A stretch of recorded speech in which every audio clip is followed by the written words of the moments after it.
Hey there. Okay, so you just got the foundation. I'm so excited for you. Or you got the Flawless 4, okay? Our foundation, the primer, the Touch Skin Perfecting Concealer, and one of our brushes. I highly recommend the Powder Puff brush. So, if you don't have a brush yet to go with your foundation, I highly recommend it. It just buffs and blends a whole lot better. Excuse me, goodness. Our liquid foundation brush is also amazing. It's just more concentrated. So if you like more of a concentrated blend, then you'll love this. I actually really enjoy using this with my BB cream because I like to mix the BB cream with the concealer for a little bit of extra coverage when I want kind of that dewy finish. And so I actually use this brush for that and my Powder Puff brush for the liquid foundation. Again, because the liquid foundation dries to a powder finish, so you see it does not leave it cakey or gunky. I have not washed this in a while. Like I probably should, but it's not cakey or gunky. And I use this for press powder. I also use it for our setting powder. So multiple uses for this, and it feels amazing and it works wonderful. So the first things first, if you have the Flawless 4, you're going to prime first. And if you didn't get the primer, I highly suggest getting the primer. It feels amazing and works wonders. So what is a primer for? It fills in the fine lines and the wrinkles and the pores, stuff that you don't want your foundation settling into. Because when your foundation settles into that, it actually shows it off more. So if you have large pores or fine lines and wrinkles that you don't necessarily want, like grabbing everybody's attention, primer is your best friend. Plus, it holds your makeup all day long and helps you use less, okay? It just gives you a perfect clean slate canvas to work from and lets your foundation sit on top of your face, giving you a more flawless appearance. Okay, so I have already put that on. I use about maybe a dime to a nickel size, just kind of depending. You don't want it super thick all over, but you want to feel that it has gotten everywhere. Next thing, I put that on first, and then I do my eyes. I do my eyes before foundation, just so that if I get anything that falls down, eyeshadow that falls down in places, or I get it in an area I don't want, I can clean that up without wiping my makeup off and having to reapply. So it just keeps it clean. So the one thing that you want to remember with your foundation is that it's not filled with all the junk and crap. So it doesn't have fillers and all that yucky stuff that makes your makeup look cakey and gross. So you want to make sure to squeeze the dropper out. Sorry, out of frame there. Squeeze the dropper out each time before you use it and shake it up. At first, when I was like, you gotta do that every single time, I was like, man, that's kind of annoying, right? But then I remembered it doesn't have all the crap in it. And I'm not kidding you, before I started using the skincare, which is freaking amazing, my skin started looking better just from using this makeup. Okay? So I'm like, I will happily shake this up every time because it's so much better for my skin because it does not have that stuff in it, all the junk and crap. Plus it just looks amazing. So I fill the dropper back up on my Powder Puff brush. 1, 2, 3, 4, 5. Okay, so 5 drops. 1, 2, 3, and then just kind of keep going around.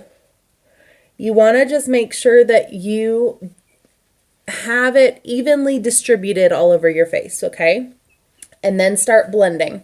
Now I go in circular motions. I switch from like this way to this way. It doesn't matter really, clockwise or counterclockwise. Under my chin, okay, and onto my ear. You do not want to have lines. No matter what makeup you're using, you don't want to have lines. So you want to blend everywhere.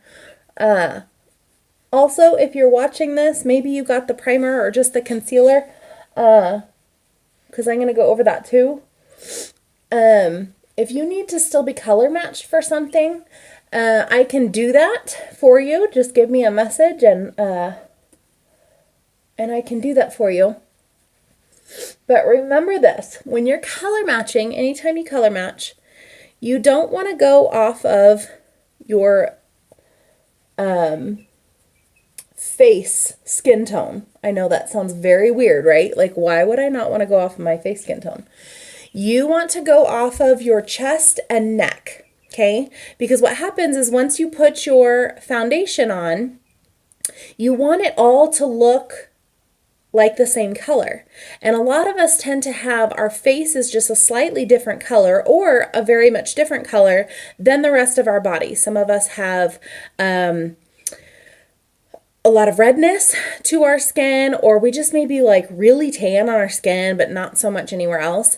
So if you get a foundation that matches your face color, so say you have really red skin and you get a really red toned, now I wouldn't color match you with red toned, but if you were to go and do it, let's say, and you were trying to match what was on your face and you got more of a pink toned foundation, but you have more yellow tones everywhere else, you're going to put your face makeup on and it's still going to look different. It's going to look like you have the wrong color on. Okay, so just a little tip for you. You always want to match to your neck and chest. The other thing with the foundation, you want to, it has a property in it that helps with just how it dries and stuff. You want to wait, once you put it on, you want to wait about 10-15 minutes for it to kind of adjust to your skin, to the atmosphere. It does kind of some, like, it's magic in a bottle, like seriously. Like, not only does it dry amazing and not leave your face feeling thick and gunky with makeup, but it does this kind of oxidation type of thing. So when you first put it on, it may seem kind of too light, or too something. You want to give it just a moment because it will kind of change colors and adapt to your skin. So I'm not saying like, oh, you can pick any color and it'll change to your skin. No, I will color match you, and more than likely when you first put it on, it'll either be like spot on or it'll seem like it's a little light. Give it some time. Let it sit and do its thing in the atmosphere and that kind of thing, and you will be surprised at how it kind of changes. So just keep that in mind. So the next thing is I put on my concealer. Yes, concealer goes on top of this foundation. Why? Because it works so much better at concealing, but also because this stuff is so highly pigmented. This bottle right here, this tiny little bottle, lasts most people about a year. I am 9-10 months into using this, and I've only used about half, and I use it fairly often. So this stuff is amazing. If you don't have this, and you have some, dark circles like mine, mine aren't too bad, but I still like to conceal them a little bit. This stuff is amazing, and it's well worth, it's only $29, but $29 for a whole year is really awesome. So, this goes on top because the liquid foundation covers so well, that you don't need to use more of this than necessary. So if you go through trying to conceal everything you want to be concealed on your face first, this one, because they're different textures, this may have, I don't want to use the word react, but it just may go on differently on top of this. But there's just no need to use more than necessary. This stuff covers pretty well, so I go over it on top. Okay, so let me show you. And I don't use very much at all. Now you can use your finger to blend. You can use a blending bud.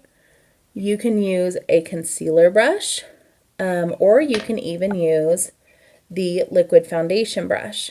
I will suggest, I'm just kind of taking it and lightly feathering it up. and I'll feather it down like I'm on the side of my nose, and I'll go in the crease. If you notice, I did like a triangle here. I'm going to blend that out, but I did this whole area here.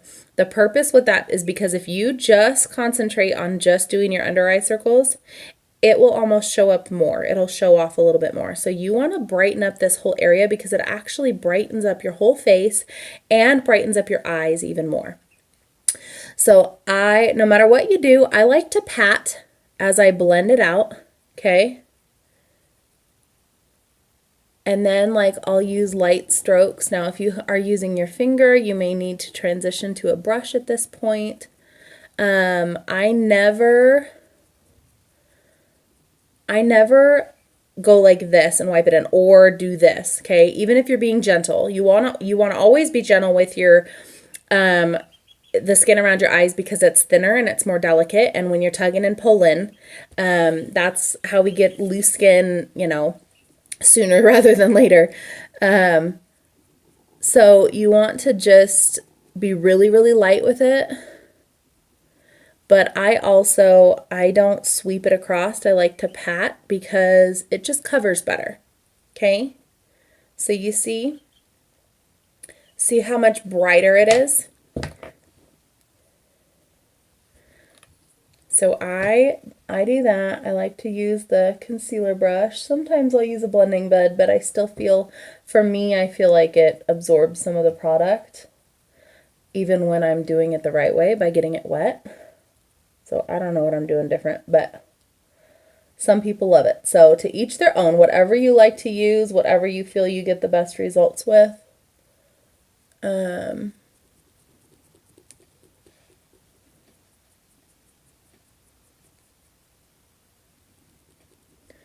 then, like I said, lightly feather it out.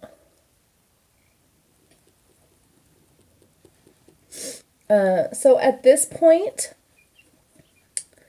I would add blush and my bronzer or contouring, and then I would go over and either use, actually no, at this point I would either go over and use a pressed powder, or I would go ahead and put my blush on and bronzer or contouring palette, and then use my setting powder. And again, I use the powder puff brush to use the setting powder, and I just dip it right in here. It has a nice little mesh screen, and I dab it on. This just helps set everything in place and gives a matte finish, okay? Because the concealer does have more of a dewy finish. It is more of a satin type finish. So if you want that matte finish, I either use the pressed powder, but I'm really loving this setting powder. It just sets everything and makes things look even more flawless and perfect. So that's it. That is your Flawless 4. If you don't have all 4, I highly suggest getting what you don't have, based off of your needs and what you're wanting. But that is how you use it. Again, make sure you blend below your chin onto your ear. You don't want any lines. And again, I love, love, love the Powder Puff brush. I just feel like I can get a better blend, a soft blend that way. So if you have any questions, you know to message me. Thanks. See you later.